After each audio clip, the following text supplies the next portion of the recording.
प्राजक्ता रोहित कारू यांनी स्वीकारला नगराध्यक्ष पदाचा पदभार. उमरेडकरांच्या साक्षीने पार पडला दिमागदार सोहळा. उमरेड शहरात उत्साहाचे वातावरण.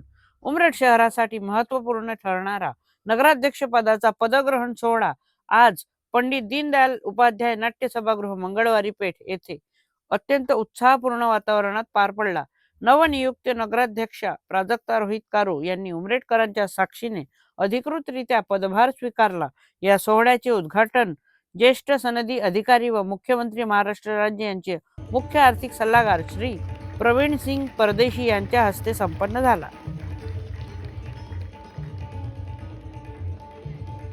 परदेशी साहेब यांचं स्वागत करत आहेत.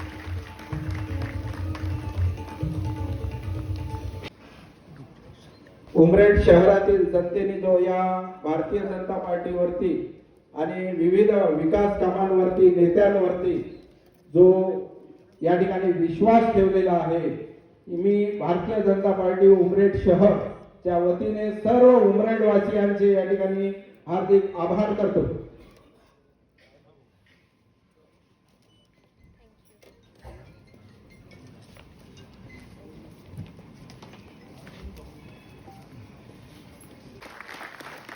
मनी ठेवूया एकच ध्यास, मनी ठेवूया एकच ध्यास, करूया उमरेड शहराचा सर्वांगीण विकास, करूया उमरेड शहराचा सर्वांगीण विकास.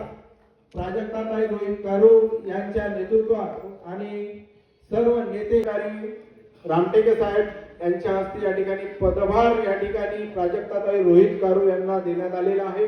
नंतर नवनिर्वाचित नगराध्यक्षा प्राजक्ताताई रोहितजी. आजचा हा दिवस माझ्यासाठी फक्त एका पदाचा स्वीकार करण्याचा नसून या उमरेड शहराच्या सेवेचा संकल्प करण्याचा दिवस आहे. आणि मी आज आपणास आश्वासन देते की कोणताही भेदभाव न राखता समाजातील शेवटच्या घटकापर्यंत सरकारी योजनांचा लाभ पोहोचवण्यासाठी मी सदैव प्रयत्नशील राहीन. नगर परिषदेचा कारभार हा अतिशय पारदर्शक आणि गतिमान कसा होईल यावर माझा विशेष भर असेल. आजच्या या विजयाचे शिल्पकार खरं पाहिलं तर आमचे कार्यकर्ते आणि जनता. उमरेडच्या मायबाप जनतेने जो आम्हाला पाठिंबा दिला आहे, तो आमच्यावर जो विश्वास दाखवला आहे, त्यासाठी मी व माझे सर्व सहकारी नगरसेवक तो विश्वास सार्थ करण्यासाठी प्रयत्नरत राहू. आज का ये दिन जो है ये अभूतपूर्व है. माननीय प्राजक्ताताई कारू जो कि अध्यक्ष नए अध्यक्ष के रूप में आपको लाभान्वित हुई हैं, उनका मैं बहुत बहुत स्वागत करती हूँ. एक तरुण महिला उमरेड नगर परिषद को मिली है और तरुण महिला होने के साथ साथ शिक्षित भी हैं. भारतीय जनता पार्टी को मैं बधाई देती हूँ कि ऐसे एक कैंडिडेट का चुनाव किया कि एक उस सीट पर एक पढ़ी लिखी और सुशिक्षित महिला पहुंच सके और अपने निर्णय ले सके. खऱ्या नगर परिषदेचे सीओचं नाव सुटलं, कारण की पदग्रहण सोहळा त्यांनीच घेतला असल्यामुळं त्यांचं नाव सोडणं काही संयुक्तिक नाही आहे. या नगर परिषदेचे प्रशासकीय अधिकारी सीओ सन्माननीय रामटेकेजी ज्यांच्या उपस्थितीमध्ये हा पदग्रहण सोहळा होतोय, हा क्षण अत्यंत महत्त्वपूर्ण आहे. आम्ही पण या ठिकाणी लोकप्रतिनिधी म्हणून काम करत असताना या नगरीचा विकास झाला पाहिजे. मी 2009 पासून 2019 पर्यंत या विभागाचा आमदार होतो आणि 2009 ते 14चा कालखंड हा विपक्षामध्ये गेला. त्यावेळेसही प्रवीणजी परदेशी साहेब त्यांच्याकडे वन विभागाची जबाबदारी होती. वन विभागाचे सचिव म्हणून काम करत असताना राज्यामध्ये उत्तम काम करणारे अधिकारी म्हणून त्यांचा नावलौकिक आहे, आम्ही जवळून पाहिलेला आहे. आणि असे अधिकारी या ठिकाणी आले आणि त्यानंतर 14 ते 19च्या कालखंडामध्ये या राज्याचे मुख्यमंत्री आदरणीय देवेंद्रजी फडणवीस साहेब झाले.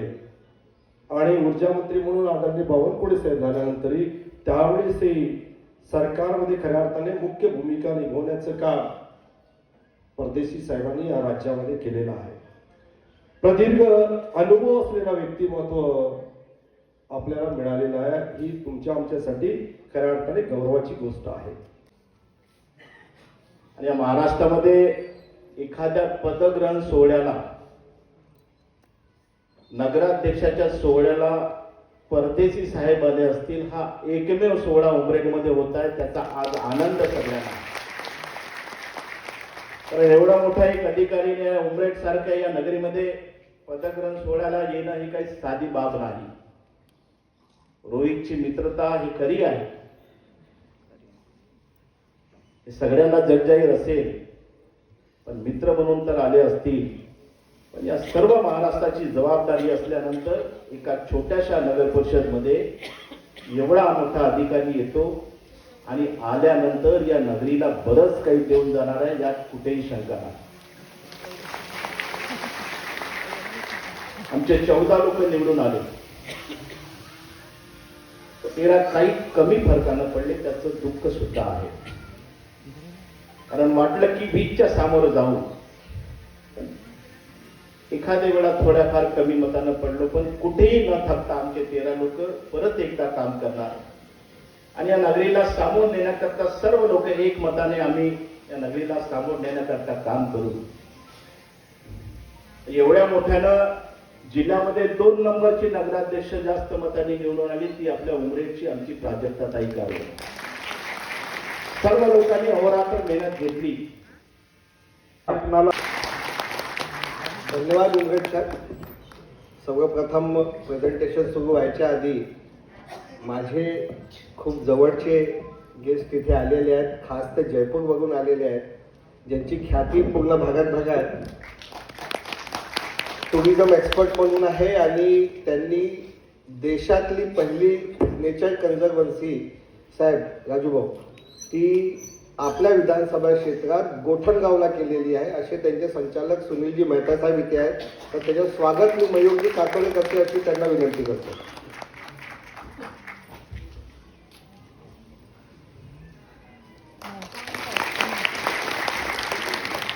थँक्यू सगळ्या आणि थँक्यू सो मच. सगळ्यांना माहिती आहे की उमरेड कऱ्हांडला वन्यजीव अभयारण्य हे देशातलं नावाजलेलं अभयारण्य आणि त्या अभयारण्याच्या नावालाच लागून उमरेड शहराचं नाव आहे. आणि त्या उमरेड शहराला लागून असलेल्या अभयारण्यात टुरिझम फॅसिलिटी ज्यांनी जागतिक लेवलवर नेली, गोठणगावला जे त्यांनी जगविख्यात कन्झर्वेन्सी मॉडेल बनवला, जे आजपर्यंत फक्त आफ्रिकेला होतं, त्याच मॉडेलला हुबेहूब देशातली पहिली कन्झर्वेन्सी ज्यांनी बनवली ते संचालक माननीय सुनीलजी मेहता साहेब इथे आहेत. तर हे माझ्यासाठी आनंदाची गोष्ट आहे, कारण त्याचा लाभ निश्चितच पुढील भविष्यात आम्ही असा टुरिझम सर्किट प्लॅन करणार आहोत की त्याचा डायरेक्ट बेनिफिट हा उमरेड शहराला होणार आहे, कारण नावच उमरेड कऱ्हांडला वन्यजीव अभयारण्य. आणि आज इथे माझे मेंटॉर, माझे गुरु आदरणीय प्रवीणसिंग परदेशी साहेब इथे आलेले आहेत. खास जसं राजूभाऊंनी सांगितलं की ही पहिल्यांदा असं झालेलं आहे की नगरपालिकेच्या पदग्रहण समारंभाला स्वयं माननीय परदेशी साहेब इथे आलेले आहेत. हे आपल्यासाठी गौरवाची बाब आहे, कारण अख्ख्या महाराष्ट्राची आर्थिक चाबी साहेबांकडे आहे. तर पुढील येणाऱ्या भविष्यात कुठेच आपल्या उमरेड शहराला पैशाची कमतरता भासणार नाही. आणि माननीय सीएम साहेबांच्या समोर जेव्हा प्राजक्तांनी आपला विजन सांगितलं होतं की माझ्या स्वप्नातलं उमरेड आम्हाला घडवायचं आहे, माझ्या स्वप्नातलं उमरेड, प्राजक्ताच्या स्वप्नातलं उमरेड आणि अख्ख्या जनतेच्या स्वप्नातलं उमरेड कसं असेल, त्याबद्दल एक आम्ही छोटंसं प्रेझेंटेशन केलेलं आहे. हा विकास आराखडा उमरेडला आत्मनिर्भर बनवण्यासाठी आहे. जेव्हा पाणी, पर्यटन, ऊर्जा आणि आरोग्य यातून उत्पन्न वाढेल, तेव्हा उमरेड खऱ्या अर्थानं स्वयंपूर्ण होईल. हा प्रवास मोठा आहे, पण आपला निर्धार पक्का आहे. चला आपण सगळे मिळून उमरेडचा हा स्मार्ट उद्या प्रत्यक्षात आणूया. उमरेड आपण सर्वांच्या साथीने आम्हाला उमरेडला स्मार्ट उमरेड बनवायचं आहे. आणि पदग्रहण जरी आज झाला असेल तर निवडून यायच्या दुसऱ्याच दिवशी आपलं काम सुरू झालेलं आहे. माननीय रामटेके साहेबांच्या नेतृत्वात आम्ही बरेचसे फीडबॅक्स राजूभाऊ काढलेले आहेत. तर त्यापैकी सगळ्यात पहिला जो विषय करणार आहोत त्यात माननीय रूपचंदजी कडू साहेब तुमची पण मदत लागणार आहे. कारण प्रभागाचे दोन्ही नगरसेवक प्रभाग नंबर 2चे माननीय प्रणयजी मेश्राम आणि वैष्णवीताई लाडेकर यांच्या प्रभागामध्ये एक मोठं खाली जागा आहे. रूपचंद भाऊ ती बाजार समितीची आहे. तर आपणास या मंचाद्वारे विनंती करतो की आपण ती जागा नगरपालिकेला हँडओव्हर करावी आणि त्या जागेबद्दल आमचं ऑलरेडी BCCI सोबत बोलणं झालेलं आहे, board of cricket control of India, आणि त्यांचे सगळे पदाधिकारी स्वतः सचिव इथे येऊन ते MOU करायला आपल्या नगरपालिकेसोबत तयार आहे. आणि जिथेही अशी खाली जागा आहे तिथे अद्ययावत फुल इक्विप्ड स्टेडियम BCCI आपल्या स्वतःच्या खर्चाने उमरेडला बांधून द्यायला तयार आहे. मित्रांनो, आज खरोखर आपल्या या हॉलमध्ये जी ऊर्जा आहे ती बघून एकदम मन प्रेरणादायी होतो की आपल्या देशाचा भविष्य खूप उज्ज्वल आहे.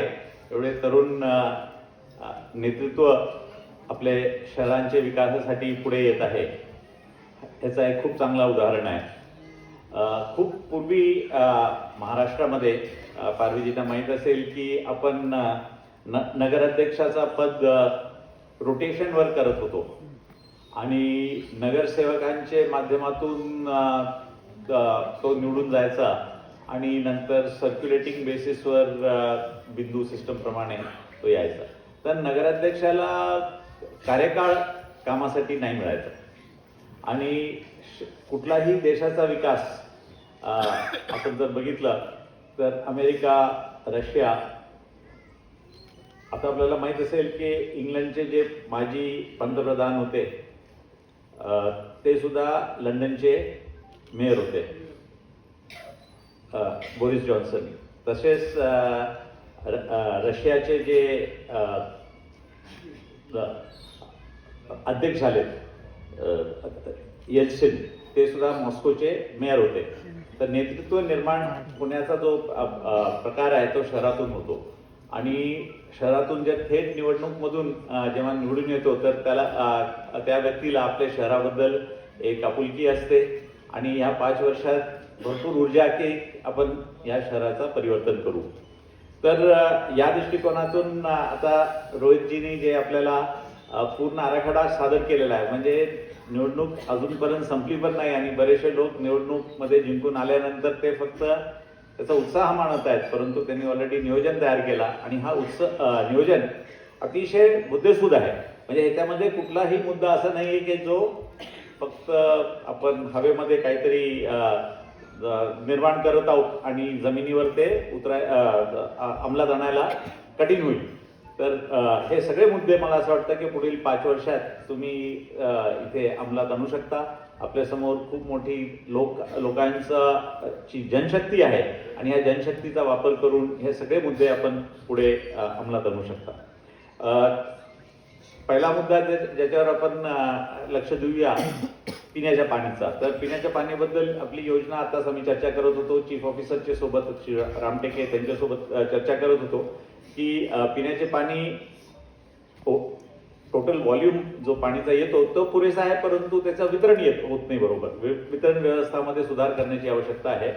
तर त्याच्या संदर्भात आपले माननीय मुख्यमंत्री महोदय देवेंद्र फडणवीसजी यांचे मार्गदर्शनाखाली एक खूप राज्यव्यापी योजना आणि प्रकल्प आपण जागतिक बँकेच्या माध्यमातून मंजूर केलेला आहे आणि ह्या प्रकल्पाच्या माध्यमातून आपण जे छोटे नगरपालिका आहेत, कारण मोठे जे शहर आहेत जसं मुंबई किंवा पुणे, त्यांचे स्वतःचे रिसोर्सेस, त्यांचे टॅक्सची उत्पन्न आणि इतर जे त्यांचे उत्पन्न आहेत ते पुरेसे असतात त्यांच्या योजना पूर्ण करायला.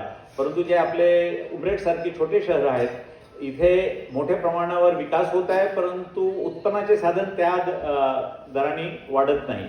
तर त्याच्यामुळे या अशा शहरांसाठीच ती योजना आपण आखलेली आहे की जे Tier 2 आणि त्याच्यापेक्षा छोटे जे क, ब, प्रकारचे नगरपालिका आहेत त्यांच्यासाठी. तर त्यामधून आम्ही त्यांची एक टीम इथे पाठवू आणि आपली जी योजना आहे त्याला अजून 24/7 कसं करता येईल आणि पाणीचा वितरण व्यवस्था पूर्णपणे सुधारून प्रत्येकाला जो पाणी देय आहे म्हणजे 135 लिटर किंवा 140 लिटर दर होईल तो त्याची उपलब्धता करण्यासाठी ही सिस्टम पुढचे 3 ते 4 वर्षात निश्चितपणे आपण इथे अंमलात आणू शकतो या जागतिक बँकेच्या माध्यमातून. परंतु त्याच्यासोबत दुसरा एक प्रश्न आहे की जितकी ऊर्जा आपल्याला इथे दिसली तर त्या ऊर्जेला आपल्याला शहराच्या विकासासाठी उतरवायचा असेल तर आपला सहभाग असला पाहिजे. आपण जे नेहमी बोलतो की निधी आणि शासनाने ही निधी उभा केली पाहिजे त्याच्यामध्ये आपली भूमिका काय, आपण नागरिक म्हणून आपले शहराच्या संदर्भात कर्तव्य काय. तर मी रामटेकेंशी बोलत होतो, त्यांनी सांगितलं की फक्त 50% पाणीपट्टी वसुली होते. तर म्हणजे आपला 3 कोटी जर वसुलीचा टार्गेट आहे जो कुठे अल्प आहे तर त्याच्यापैकी निम्मीच फक्त वसूल होत आहे. तर आपल्याला जेव्हा आपण पाणी पुरवठ्याची सोय पूर्ण 100% पर्यंत पोहोचवतो तर त्याच प्रमाणात आपण आपला सहभाग शहराच्या विकासासाठी म्हणजे आपली वसुली ते पूर्ण केलं पाहिजे. तसेच जे घरपट्टी आहे किंवा हाऊस टॅक्स आहे, आपल्या नगरपालिकेला आता 2च मोठे साधनं राहिलेले आहेत, एक हाऊस टॅक्स आणि दुसरे घरपट्टी. हे दोन्ही गोष्टी आपण जर पुरेसा दिला नाही तर आपल्या शहराचा विकास आणि आपला त्याच्यातला सहभाग पूर्ण होत नाही. तर ह्या दोन्ही गोष्टीमध्ये मला असं वाटतं की आपले माननीय नगरसेवक जे निवडून आलेले आहेत त्यांनी सुद्धा त्याच्यावर लक्ष द्यावं. दुसरं आपले पारवीजींनी सांगितलं की नवीन योजना मलनिस्सारणची त्यांनी उभी केलेली आहे. जितकं महत्त्व पिण्याचं पाणी आहे त्याहीपेक्षा जास्त महत्त्व भूमिगत ड्रेनेजची योजना आणि मलनिस्सारण म्हणजे आपण जे ग्रे वॉटर किंवा घाण पाणी जे निघतो शहरातून त्याला जोपर्यंत आपण प्रक्रिया करून शुद्ध करत नाही तोपर्यंत आपल्या आजूबाजूला जो प्रदूषण निर्माण होतो आणि त्या प्रदूषणामुळे तो आपल्या आरोग्याला धोकादायक असतो आणि मच्छर आणि बाकी मलेरिया हे सगळं त्याच्यामुळे वाढतो. तर ती चांगली योजना केलेली आहे. तीही योजना ह्या जागतिक बँकेमध्ये समाविष्ट आहे आणि त्याच्या मागचा उद्देश तेच आहे की जे शहरं आहेत आपल्यासारखे त्या शहरांना निधी मिळावी आणि जर आपला स्वतःचा जो वाटा आहे 10% किंवा ब वर्गाला मला माहिती किती पर्सेंटेज असतो 10% आहे की तर ते जर उभा नाही करता आलं तर तो सुद्धा आपण ब्लेंडेड फायनान्स म्हणजे जसं बॉन्डच्या निधीतून छोटे शहर मोठे शहर यांचा एकत्रित करून त्याच्यातून सुद्धा भरपाई करण्याच्या त्याच्यात मीन्स आहे. परंतु आतापर्यंत जे मलनिस्सारणच्या योजना झालेल्या आहेत ते पूर्णपणे लॉस मेकिंग, कारण कुठल्या शहराला ती योजना मोठी योजना चालवता आली नाही आणि थोड्या दिवसानंतर ती बंद पडते. त्याचं कारण असं आहे की मलनिस्सारण योजना चालवण्याकरता मेंटेनन्स, इंजिनियर्स, केमिकल्स, वीज खर्च या सगळ्या गोष्टींमुळे आपला उत्पन्न जर मोठा नसेल तर पिण्याच्या पाणीसाठी पेमेंट करायचा की घाण पाणीला ट्रीट करण्यासाठी करायचं. तर पिण्याच्या पाणीसाठी आपण प्राधान्य देतो आणि अशा सगळ्या योजना बंद पडतात. तर त्याच्यामुळे आम्ही जे जागतिक बँकेच्या माध्यमातून ही योजना आणलेली आहे त्याच्यामध्ये जो आपण पाणी शुद्ध करतो प्रक्रिया करून ते फक्त नदीत सोडून द्यायचं नाही आहे. त्याच्या मागचा उद्देश आहे की त्या पाणीचा वापर आपण कुठले तरी रेव्हेन्यू अर्निंग सोर्ससाठी केलं पाहिजे. म्हणजे आता मला रोहित सांगत होते की आपल्याकडे इथे जवळपास MIDC आहे आणि कुठलीही MIDCला उद्योगाला पाणी कमी पडतं तर त्याला हा पाणी आपण दिलं पाहिजे. नागपूर शहराने आपल्याला माहीत असेल की इथे जे थर्मल पॉवर प्लांट आहे कोळशावर आधारित जे ऊर्जाचा प्लांट आहे त्याला नागपूरचा जो शुद्ध केलेला पाणी आहे ते जातो आणि त्याच्यामुळे शुद्ध पाणी आपल्याला पिण्यासाठी मिळू शकतो. परंतु औद्योगिक वापरासाठी असं पाणी आपल्याला देता येईल आणि त्याचा रेव्हेन्यू त्याचा महसूल नागपूर शहराला मिळतो. त्याच पद्धतीने आपण ही स्कीम तयार करता आली तर आपल्याला एक नवीन माध्यम पैशाचा मिळू शकेल. आता आपले स्मार्ट सिटीमध्ये जे मुद्दे मांडलेत त्याच्यामध्ये आपण सिक्युरिटीसाठी CCTV कॅमेरा लावणे किंवा आपला जो घनकचरा आहे घनकचरा उचलून त्याची विल्हेवाट करणे आणि त्याचं रिसायकलिंग करणे तर या सगळ्या गोष्टीला पूर्णपणे आपण असं समजायचं नाही की हे पूर्णपणे शासन किंवा कुणीतरी आपल्याला अनुदान देईल. अनुदान शासनाकडून बहुतांश मालमत्ता ॲसेट भौतिक सुविधा निर्माण करण्यासाठी मिळतो. परंतु ते सुविधा चालवण्यासाठी ऑपरेशनल करण्याकरता नगरपालिकांनी स्वावलंबी व्हायला पाहिजे. आणि ते स्वावलंबी जरी नाही झाले तर तो पैसा काही मिळत नाही आणि असे चांगल्या योजना बंद पडतात. असे खूप उदाहरणं आहेत. तर तसं आपले समोर होऊ नये म्हणून आपण एक इनोव्हेटिव्ह आणि नाविन्यपूर्वक साधनाच्या माध्यमातून आपला उत्पन्न वाढवलं पाहिजे. तर हे नाविन्यपूर्वक जे साधनं आहेत ज्याच्यामुळे नागरिकांवर टॅक्सचा बर्डन नाही वाढला पाहिजे. कारण टॅक्सचा बर्डन आता आपल्याकडे सर्व मध्यमवर्गीय आणि त्याच्यापेक्षा कमी उत्पन्नाचे लोक आहेत. तर प्रत्येकावर आपण असं म्हणू शकत नाही की अरे आम्ही घरपट्टी वाढवणार, मी नाही त्याच्यासाठी आपल्याला सल्ला देतो, किंवा पाणीपट्टी वाढवणार. मी काय म्हटलं की जे पाणीपट्टी वसूल नाही झाली त्याला वसूल केलं पाहिजे. दर वाढवण्याची आवश्यकता नाही. कारण जे कमी दर आहे त्याच दराने 100% वसुली व्हायला पाहिजे. तसेच जे घरपट्टीचा दर आहे त्या दराने आपण जे काही नवीन घरं झाली आहेत त्याची वसुली व्हायला पाहिजे. पण दर वाढवू नका, कारण प्रत्येक व्यक्तीला ते त्याचे उत्पन्नात होत. पण ते जर नसेल तर उत्पन्न आपण कुठून आणणार? तर आता नवीन नवीन सोर्सेस आहेत. त्यापैकी 2 सोर्सेस बद्दल मी सांगतो. आपण सांगितलं की आपल्याकडे शासकीय जमीन उपलब्ध आहे. तसेच जे काय आपल्याकडे जर एसटी स्टँड किंवा ट्रान्सपोर्टचे जे आहेत तर तिथे आपण कमर्शियल मोठ्या प्रमाणावर विकास केला पाहिजे. आता जे युनिफाईड DCPR तयार झालेलं आहे, जे मुख्यमंत्री महोदयांचे नेतृत्वाखाली आपण एक खूप चांगला आदर्श डेव्हलपमेंट कंट्रोल रूल्स पूर्ण महाराष्ट्राला लागू केलेले आहेत. तर त्या डेव्हलपमेंट कंट्रोल रूल्समध्ये खूप चांगली संधी आहे की जे आपले कमर्शियल जागा आहेत नगरपालिकाचे ते तिथे जास्त FSI वापर करून त्याच्यातून जे ऑफिस मॉल हे निर्माण होईल त्याचा जो भाडा आहे तो नगरपालिकांनी घेतला पाहिजे. आणि त्या भाड्याच्या माध्यमातून आपण जे हे मोठे मोठे योजना ते चालवले पाहिजे. असं जर केलं नाही तर आपण असं म्हणजे ह्याच्यात ह्या आशेमध्ये की त्याचा सुद्धा खर्च शासनाकडून येईल तसं होणार नाही. मी शेवटी तुम्हाला जपानचं उदाहरण सांगतो. आपण सगळं समजतो की जपान खूप विकसित देश आहे. ज्यावेळी जपान द्वितीय महायुद्धातून बाहेर पडला तर त्यावेळी पूर्णपणे नष्ट झाला होता जपान. आणि ते किती दिवसापूर्वीच आहे, ज्यावेळी आपल्याला स्वातंत्र्यता मिळाली तर 1945 मध्ये जपान पूर्णपणे नष्ट झाला होता. त्याचवेळी आपल्याला 47 मध्ये आपल्याला स्वातंत्र्यता मिळाली. या काळामध्ये जपानचा दरडोई उत्पन्न आपल्यापेक्षा कमी होता त्यावेळी आणि आता तो अमेरिकाचे बरोबर गेलेला आहे. तर त्यांच्याकडे जास्त मोठी जमीन पण नाही आहे. जे काही जमीन आहे त्यांच्याकडे ती जमीन 72% वनाखाली आहे आणि फक्त जवळपास 27% जमीनवर ते आपले जगातली 3री सर्वात मोठी अर्थव्यवस्था उभा करतात. आणि जपान आपले महाराष्ट्र एवढा मोठा एक देश आहे भूगोलात. तर त्यांनी ते कसं केलं तर आपण जर टोकियो किंवा कुठलेही त्यांचे मोठे शहर बघाल तर ते बाहेर वाढवत नाही, ते वर जातात जास्त. तर कुठल्याही केंद्रीय शहरामध्ये केंद्रस्थान जो असतो त्याच्यामध्ये ते डेन्सिफिकेशन ॲग्लोमरेशन करतात. तर त्यांचे जे मेट्रो बस स्टॉप किंवा मॉल्स आहेत ते 27, 30, 40, 50 मजलीचे आहेत.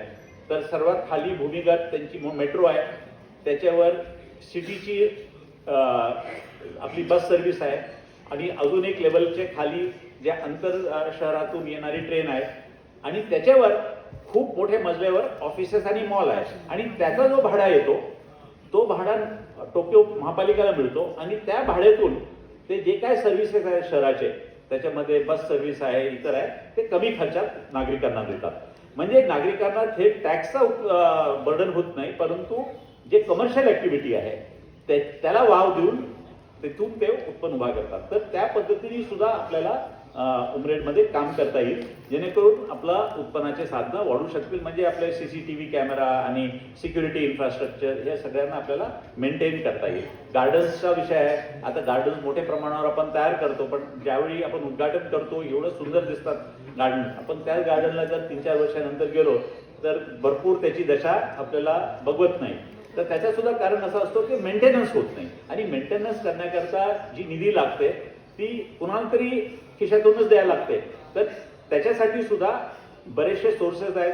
इव्हन मुंबई महापालिकामध्ये मी सुरू केलं होतं की आपण गार्डन्समध्ये काही कार्यक्रम जसं म्युझिक प्रोग्राम्स आहेत, ओपन एअर नाटक आहेत ते घेऊन त्याच्यातून जे भाडा येईल तो भाडा नगरपालिकांनी त्या गार्डनचे मेंटेनन्ससाठी वापरला पाहिजे. आता इतकं भव्य आपण ऑडिटोरियम तयार केलेला आहे, पण ह्या ऑडिटोरियमचा सुद्धा आपण फुल कमर्शियल वापर केला पाहिजे आणि त्या कमर्शियल रेटमधून आपल्याला शहराचे इतर ॲक्टिव्हिटीजला मदत करता येईल. तर मला वाटतं असे भरपूर गोष्टी आहेत जे आपल्याला विचारपूर्वक करता येईल. आम्ही सीएम साहेबांचे नेतृत्वाखाली एक नागपूर आणि नागपूरच्या आजूबाजूचा एक हबचा एक प्लॅन तयार करतो. तर त्याच्यामध्ये हे जे 2 टायर सिटीज आहे, आपण म्हटलं ना की 40 किलोमीटरच्या अंतरावर नागपूर आहे, तर हे सगळे सर्व्हिस आणि सॅटेलाइट सिटीज जिथे उद्योग सर्व्हिसेस निर्माण होऊ शकतात आणि इथे क्वालिटी ऑफ लाईफ नागपूरपेक्षा चांगली राहील. कारण छोट्या शहरामध्ये लोक एकामेकाला ओळखतात, आपली आपुलकी आणि सामाजिक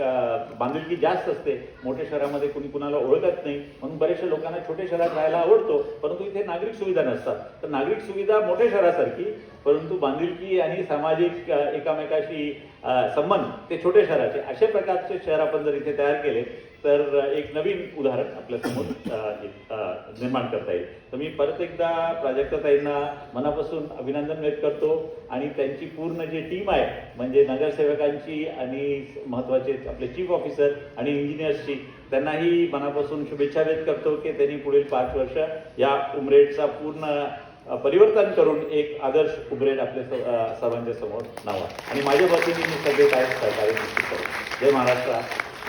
याचा अर्थच असा की दुसऱ्यांदा जेव्हा आपण निवडून येतो तेव्हा त्या मागच्या नगराध्यक्षांनी आणि त्यांच्या सहकार्याने उत्तम काम केलं म्हणूनच आपण दुसऱ्यांदा निवडून आलो आहोत. त्याच्या खऱ्या कर्णधार या ठिकाणी बसलेल्या आहेत त्या आमच्या माजी नगराध्यक्षा विजयालक्ष्मीताई भदुरिया. कारण आत्ताच एक चूक, मी त्याला चूकही म्हणेल आणि चूकही म्हणणार नाही, जी प्राजक्ता फार चाणाक्ष आहे तिने दुरुस्त केली.